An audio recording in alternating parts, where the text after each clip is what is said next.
उत्तर प्रदेश की राजनीति में भले ही भारतीय जनता पार्टी ने सभी 17 की 17 नगर निगम की मेयर सीट पर कब्जा कर लिया हो, लेकिन एक सीट ऐसी रही जहां पर सारे राजनीतिक समीकरण बदल गए।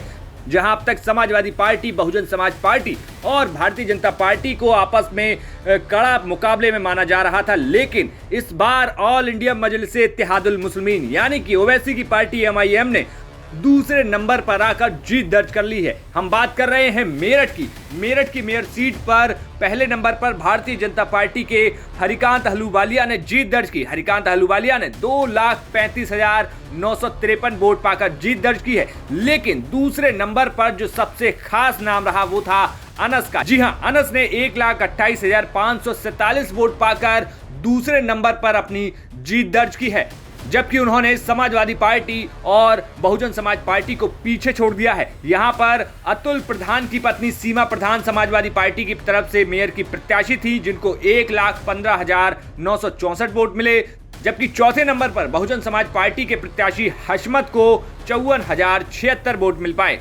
लेकिन वोटों की गिनती से इतना तो साफ हो गया है कि अब उत्तर प्रदेश की राजनीति में सिर्फ सपा और बसपा नहीं, अब गेम में ओवैसी की पार्टी भी आ चुकी है, जिसने दूसरे नंबर पर मेयर की सीट पर स्थान हासिल किया।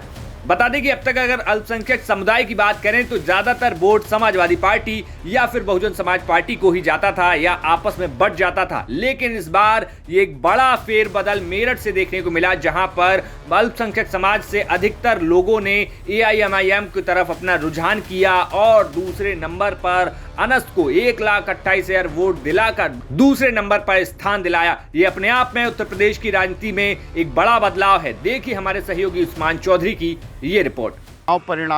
परिणाम में इस बार एक अचंभा, एक चौंकाने वाले आए हैं, क्योंकि मेरठ में अब तक एआईएमआईएम को वोट नहीं मिलती थी, लेकिन इस बार एआईएमआईएम ने कई बार ऐसा हुआ है कि वो सेकंड नंबर पे रहा है। एक बार तो ऐसा आया जब वो फर्स्ट नंबर पे पहुंच गया था और फिलहाल वो तीसरे नंबर पर है। बहुजन समाज पार्टी चौथे नंबर पर आ गई है। बहुजन समाज पार्टी एक ऐसी पार्टी है जो हमेशा से मेरठ में अपनी बहुत बड़ी पकड़ मुस्लिम वोटरों पर रही है उसकी, और 3 बार मेरठ से मेयर प्रत्याशी जो है वो मेयर बसपा का बना है, क्योंकि 3 बार ऐसा हुआ है कि जब मुस्लिम और दलित एक साथ पड़े हैं तो यहाँ एक बहुत बड़ा कॉम्बिनेशन वो बन जाता है और उसको हरा पाना मुश्किल होता है। लेकिन इस बार लगता है कि मुस्लिम वोटरों ने समाजवादी पार्टी और बहुजन समाज पार्टी को पूरी तरीके से नकार दिया है और एआईएम को एक बहुत बड़ी तादाद ने